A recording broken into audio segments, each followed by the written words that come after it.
Assalamualaikum warahmatullahi wabarakatuh. Saya Irawati, perkenalkan kami dari jurusan Manajemen Pendidikan Islam, STIH Bawean. Di sini kami akan menjelaskan tentang populasi sampel dan probability sampling. Saya akan menjelaskan tentang populasi penelitian kuantitatif. Sedangkan dua rekan saya nanti akan menjelaskan sampel dan probability sampling. Apa populasi? Populasi itu, populasi adalah suatu wilayah generalisasi yang terdiri atas objek dan subjek yang mempunyai kualitas dan karakteristik terutama yang ditetapkan oleh peneliti untuk dipelajari dan kemudian ditarik kesimpulannya atau keseluruhan dari variabel-variabel yang menyangkut masalah-masalah yang diteliti. Nah, lebih singkatnya atau lebih jelasnya lagi, populasi itu adalah sekumpulan objek yang ingin diteliti.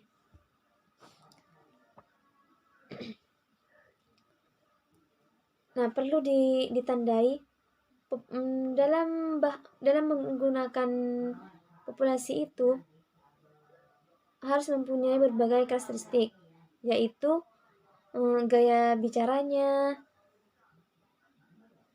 kedisiplinannya, dengan hobinya, pergaulannya seperti apa, dan cara kepemimpinannya bagaimana.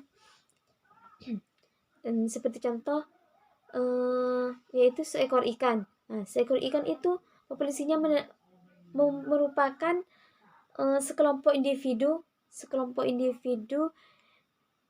dengan spesies dan berada di tempat yang sama.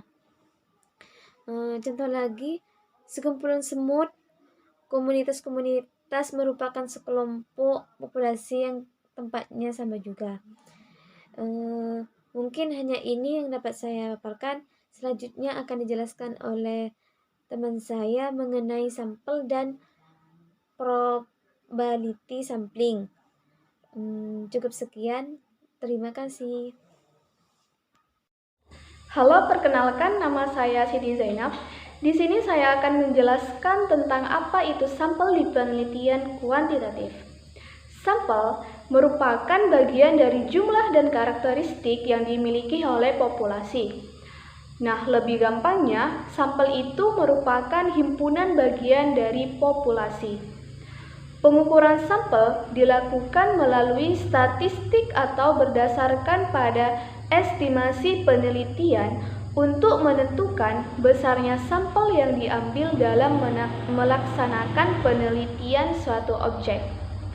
Pengambilan besar sampel harus dilakukan sedemikian rupa sehingga diperoleh sampel yang dapat menggambarkan keadaan populasi yang sebenarnya.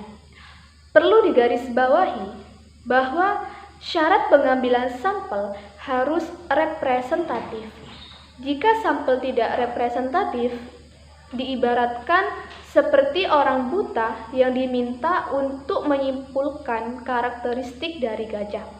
Contohnya seperti ketika ada 3 orang buta untuk diminta menyimpulkan karakteristik dari gajah, maka orang buta pertama memegang telinga gajah, lalu dia menyimpulkan bahwa gajah itu seperti kipas. Dan orang buta kedua memegang tubuh gajah, kemudian orang itu menyimpulkan bahwa gajah itu seperti tembok besar. Sedangkan orang buta ketiga memegang ekor gajah. Kemudian orang itu menyimpulkan bahwa gajah itu sangat kecil seperti tali. Nah, itu perlunya sampel yang representatif. Untuk pengambilan sampel secara representatif, kita butuh untuk mempelajari teknik sampling. Selanjutnya yang akan dijelaskan oleh teman saya mengenai teknik sampling di penelitian kuantitatif. Terima kasih. Halo semuanya, nama saya Muamala. Jika pada video sebelumnya membahas tentang populasi dan sampel, kita akan melanjutkan pembahasan teknik sampling pada penelitian kuantitatif. Penelitian kuantitatif itu biasanya dilakukan pada lingkup populasi dalam jumlah yang besar. Jika kalian tidak dapat menjangkau keseluruhan populasinya, maka kalian melipir sebagian jumlah dan karakteristik populasinya. Jadi, anggota populasi tadi menjadi anggota sampel untuk diteliti. Nah, hasil dari sampel ini nanti akan digeneralisasikan kepada populasi yang sudah ditetapkan sebelumnya, supaya pengambilan sampel representatif atau mewakili karakteristik populasinya. Pengambilannya dilakukan dengan menggunakan dua teknik. Yang pertama, probability sampling. Jika peneliti menggunakan teknik ini, maka ia akan memberikan peluang yang sama atau kesempatan yang sama bagi keseluruh anggota populasinya terpilih untuk menjadi anggota sampel. Contohnya, populasinya adalah seorang laki-laki dan seorang perempuan ini tenaga pendidik di Setai-Haba, Sekolah Tinggi Agama Islam Hasan Jufri Bawean. Dengan teknik probabilitas, maka kita akan mengambil satu dari dua populasi yang ada, sehingga peluang antar masing-masing tenaga pendidik terpilih 0,5. Artinya, bisa saja yang perempuan yang terpilih sebagai sampel, bisa juga yang laki-laki terpilih sebagai sampel. Mereka memiliki kesempatan yang sama. Nomor 2, non-probability sampling. Jika peneliti menggunakan teknik ini, maka peneliti tidak akan memberikan kesempatan yang sama untuk setiap anggota populasi terpilih menjadi anggota sampel. Contohnya, jika menggunakan populasi yang tadi, di sini peneliti langsung menetapkan si tenaga pendidik yang laki-laki sebagai sampel penelitian. Dengan asumsi yang laki-laki lebih lama bekerja dibandingkan yang perempuan. Teknik ini lebih subjektif dari perspektif peneliti sebagai pengumpul data penelitian. Di sini saya akan membahas probability sampling. Itu ada beberapa macam. Yang pertama, simple random sampling. Kedua, stratified random sampling. Itu ada dua, proportionate stratified random sampling, disproportionate stratified random sampling. Yang terakhir, cluster sampling. Kita akan membahas satu persatu. Yang pertama, simple random sampling. Jadi, ini merupakan teknik sampling yang paling sederhana tanpa memperhatikan status antara anggota-anggota populasinya. Caranya, kalian harus membuat list setiap anggota yang akan dianalisis dan diambil menjadi anggota sampel. Kita akan menganalisis populasi mahasiswa MPI di Sekolah Tinggi Agama Islam Hasan Jufri Bawean. Misalnya di sini ada 100 mahasiswa. Kalian buat list 100 mahasiswa siapa saja dan buat nomornya. Kemudian kita akan memilih 40 dari 104 mahasiswa. Itu bisa menggunakan undian, bisa diacak dengan menggunakan Excel. Yang kedua, stratified random sampling. Kita akan memperhatikan tingkatan atau strata tingkatan pada masing-masing anggota populasinya. Misalkan kita akan menganalisis mahasiswa yang tadi peneliti membedakan populasinya berdasarkan semesternya, semester 2, 4, dan 6. Cara pertama, peneliti menetapkan akan mengambil berapa dari masing-masing tingkatan per semesternya. Misalkan di sini diambil 60% dari 140 mahasiswa jadi 84 mahasiswa. 60% dari semester 2, 27, 60% dari semester 4, 12, 60% dari semester 6, 45. Ini proporsinya sama-sama 60%. Kalau proporsinya sama dalam setiap tingkatan, maka ini proportionate stratified random sampling.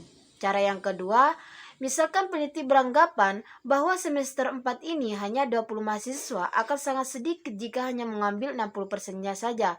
Maka peneliti akan memutuskan untuk mengambil keseluruhan anggota semester 4 sehingga semester 4 akan diambil 100%.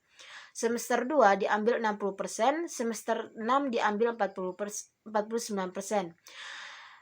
Semester 4 100% jadi 20, semester 2 60% 27, semester 6 49% 37. Totalnya adalah 84 mahasiswa. Nah, ini proporsinya beda-beda, maka dia masuk pada pengambilan sampel disproportionate stratified random sampling. Yang terakhir, ketika peneliti telah menetapkan berapa anggota diambil, maka populasi tadi diambil dengan cara random. Misalnya semester 2 diambil 27 mahasiswa secara random, semester 4 diambil 12 secara random atau acak, dan semester 6 diambil 45 secara random. Yang terakhir, cluster sampling atau area. Pengambilan sampel ini dilakukan apabila populasi ini tersebar di berbagai daerah, baik itu kabupaten, kota, provinsi, atau yang lebih besar se-Indonesia. Pengambilan sampel ini dilakukan dengan 2 tahap. Yang pertama menentukan daerah sampling, yang kedua menentukan penduduknya secara random atau acak dari lokasi sebagai area sampling tersebut. Contoh, kita akan meneliti bank syariah di Pulau Bawean. Jadi, di seluruh bank di Bawean akan menjadi populasi penelitian. Yang pertama, membuat list atau membuat peta area bank di Bawean itu ada apa saja dan di mana saja. Yang kedua, kita tetapkan ada berapa area populasi yang akan kita pilih. Tahap pertama, ini ada cluster population. Kita menentukan area-areanya. Bank Syariah 1 dipetakan dengan Bank Syariah kedua, Bank Syariah ketiga dengan Bank Syariah keempat, dan lain sebagainya. Jika sudah, kita akan menetapkan beberapa area yang akan kita teliti. Kemudian, peneliti menetapkan 2 area untuk dijadikan sampel area. Di dalam 2 area ini terdapat Bank Syariah 5, 6, 11, 12. Jika daerah sudah ditetapkan, langkah selanjutnya menentukan subjek dari masing-masing area sampelnya. Siapa saja subjek yang akan diteliti, ini nanti akan dipilih secara random oleh peneliti. Baik, mungkin hanya ini yang dapat kami sampaikan. Kurang lebihnya mohon maaf. Wassalamualaikum warahmatullahi wabarakatuh.